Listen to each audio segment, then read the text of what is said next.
spirit of strength is about becoming more than what we think we are or who we think we are.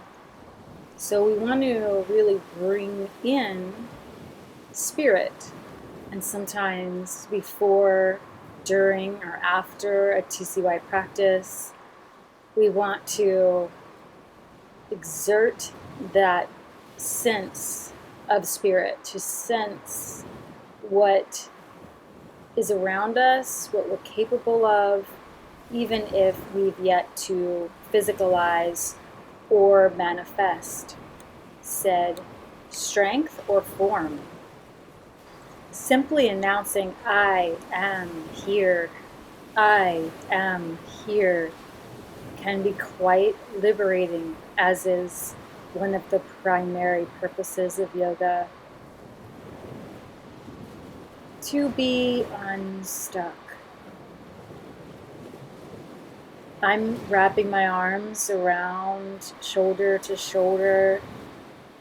And if you are also doing this, you will feel various differences in your body that are unique to you. For me, I felt that my upper back needed both opening and strength building, so I am imagining pulling back, reaching forward, and this repetition again is very soothing for an overwhelmed central nervous system. It can be integrated with any movement or any choiceful way to breathe. It's determined by you. Remember that determination precedes choice. Now my right leg is back and you can see my heel coming up a bit, and I'm self-soothing, one of the tenets of TCY. And I'm doing this through open palm, sweeping down and up. And this will feel and look unique to every person, different tempo. Natural breath is the key to allowing our energy to unlock. Non-forcefulness, allowing ourselves to learn to flow with what is inside of us, rather than being obsessed with the external world.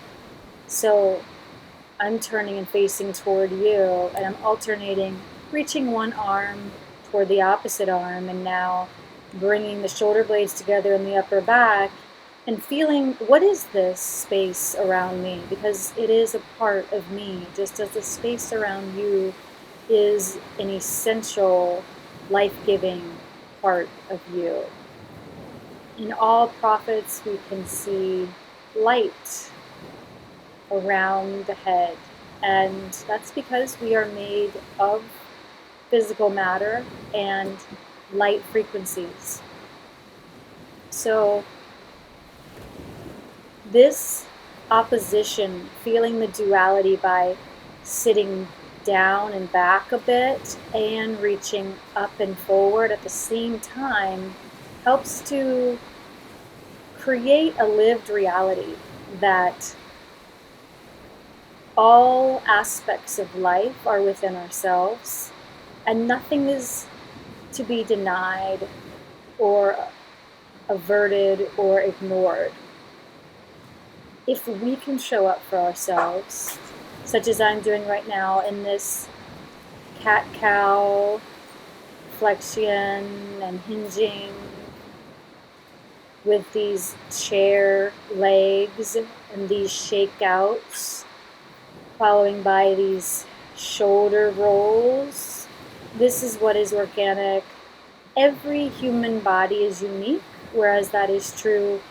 Every human body has the commonality of having the extremities, and most of us have the same number of organs, and then that's the same set as most of us have an absence of an organ, because there's enough people on this planet that even when we think that we might be so different from one another, that it makes us an outcast. The truth is that there are, with the amount of people in this world, millions more just like you. Millions more. So you can see that what I've noticed in my body is some hip needs. I need to open my hips, so I'm taking my feet wider apart so that there's more space in my pelvis, which will positively influence my hips. And I'm getting my whole body involved. And then when I feel like I'm getting too serious, my traditional training is almost going to challenge my sense of exploration. I allow myself to play.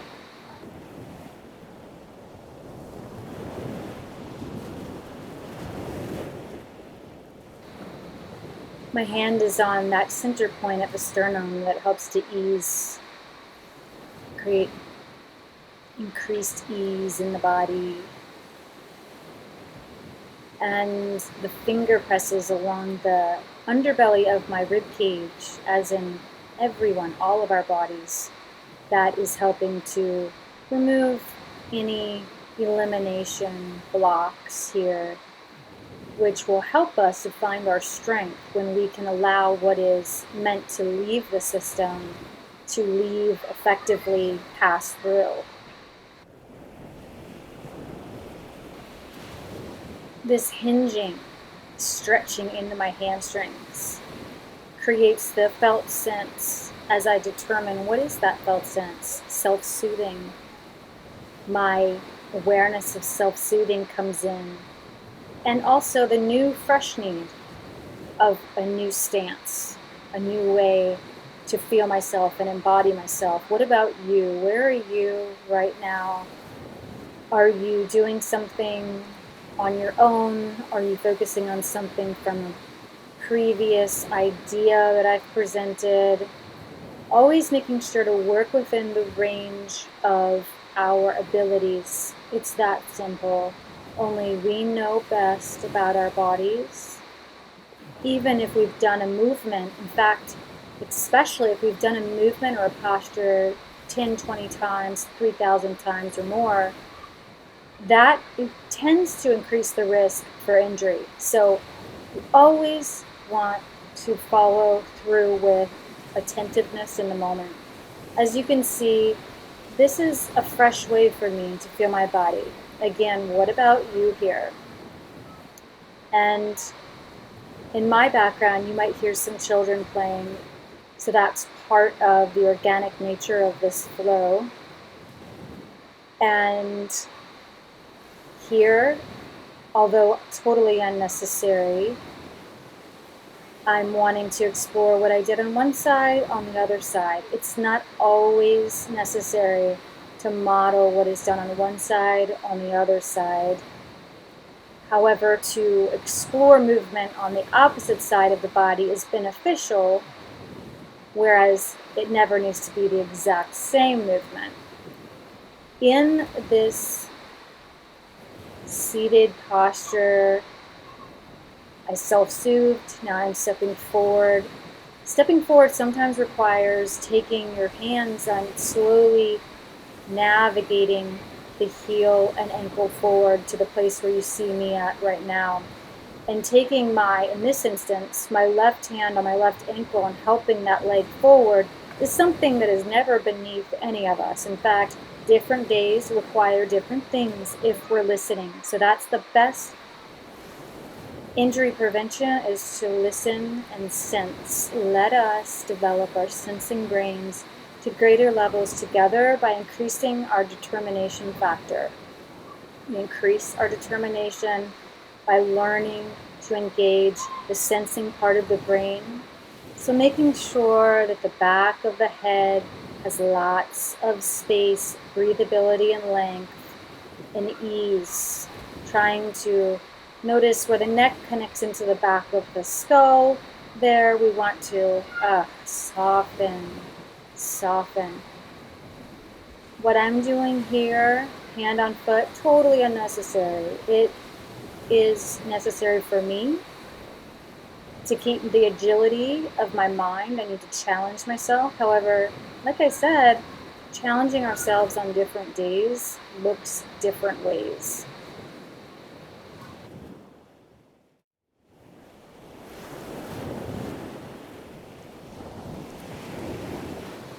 I'm shifting a step forward, and squatting looks different ways too. So honoring where you're at. Hopping back, sometimes it's tiptoeing, walking back very slowly. All of it is valid. All of it is progression on the journey. As is deep inner listening. So I've determined based off of needing to balance more on both sides, that even though it's not an equal proportion, that I'm going to dip into the other side to reinforce strength on the other side. So it's beyond common sense and more into the viscera sense, the sense of what the inner calls of the body are.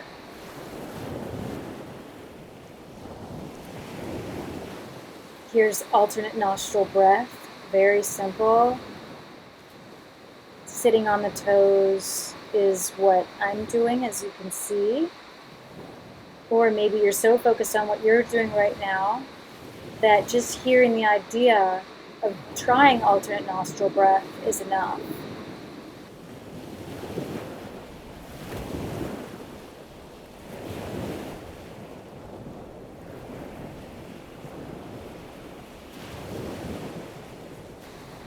Sometimes becoming unstuck is the bridge to gaining greater strength, and vice versa. Sometimes gaining strength comes from becoming unglued from what is familiar. We need to create new circuit ways of energy flow to give us what we need in the moment. I'm recording from Hawaii here, so you can hear a rooster. Resting posture. Hands can be alongside the body. They can be out to the sides. They can be on the floor, straight ahead. You might want to stay there longer, sensing, determining what you need so you can make an educated choice based on your own internal felt sense, your own situation.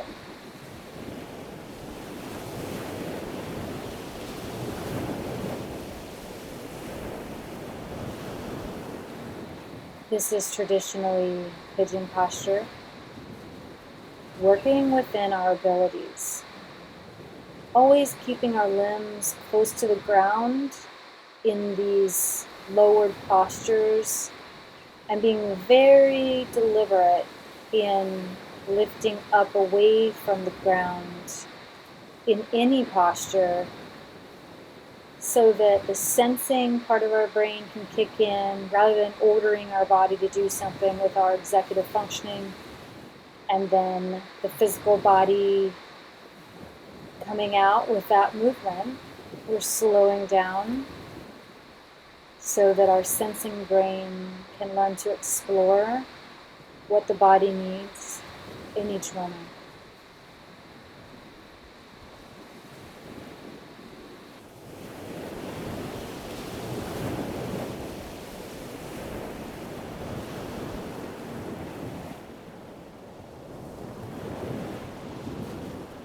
Where are you now? As we know, core fundamentals, the navel is always drawing in whenever we move any extremity of the body. So as you can see, I went to a one-legged push-up, and now this modified version of Cobra. Gentle, legs are wide. That helps to decompress the back. The wider we take the legs, just simple structural truths that we can learn as we slow down. And this paddling out I'm enjoying because it presses, a gentle pressing on the belly. Digestion is aided in this. And here the hip flexors have a chance to stretch and elongate with closed hands underneath where the top of the thigh meets the hips, and then the rocking from side to side helps to encourage the body, the human body, to lengthen and become more free of old stresses.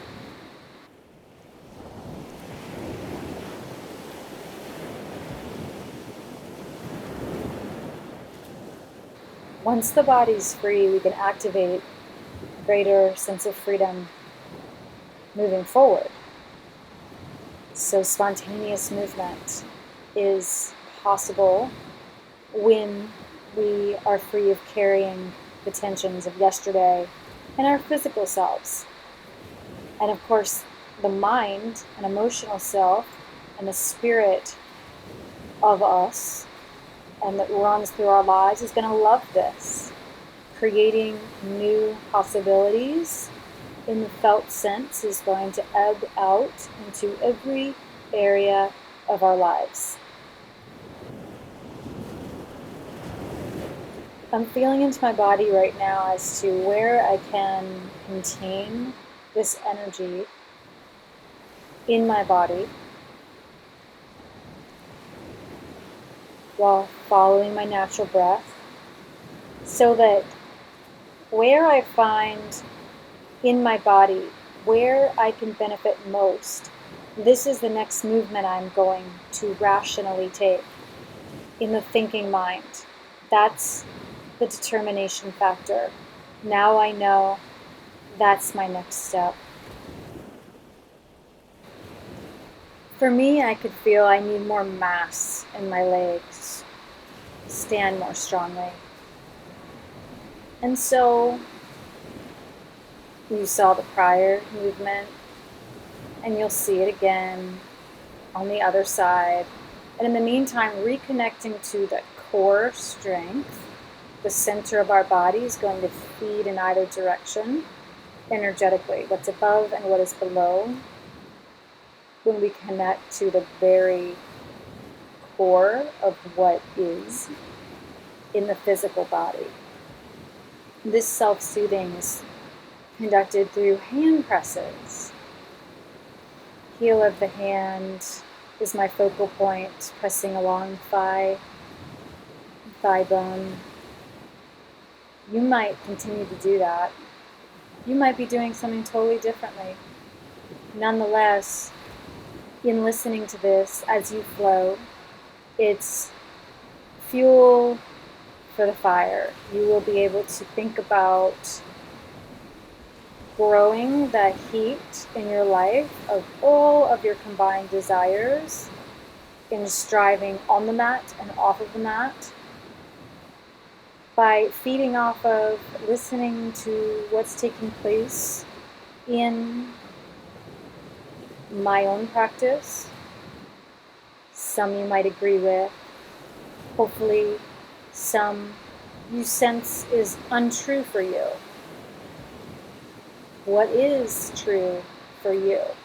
That's where your freedom is inquiring, deep inquiry, unrelenting inquiry. What is good for you? This is a simple one leg stretch. The knees crossing over the body. We can have two knees both up, meaning there we go. There's so many ways to express the physical body to create more ease and potential for strength building based off of that ease. It's ironic that strength comes from having had that resting point too. And that's what yoga is in comparison to other forms of disciplined movement, disciplined practice. As we know, it's not too disciplined of movement, it's disciplined practice. We're saying, I allow my reflective mind. I allow my curious self to step up and explore and grow the region of the brain that is the sensing brain beyond mere fight or flight. Am I going to run? Am I going to hide? Combination of the two? Am I just going to freeze? There's the opportunity for growth. There's the opportunity for space in between those three known reactions or reflexes in the autonomic nervous system. Fighting, taking flight, freezing. Determination precedes choice.